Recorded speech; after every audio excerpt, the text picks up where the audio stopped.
Hey everyone, so today I'm going to show you how to download TinyTask.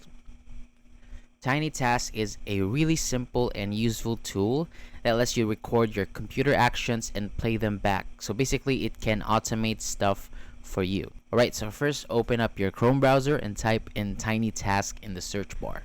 Then click on the first link that says tinytask.net.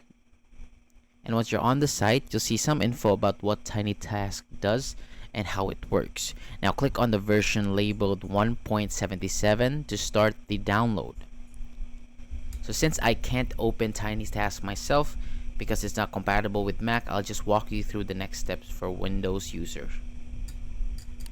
Then after the file finishes downloading, go to your downloads folder, look for the file called tinytask.exe and just double click on it. And that's it. TinyTask will pop up on your screen and it's ready to use. Thank you so much for watching, and I'll see you on the next one.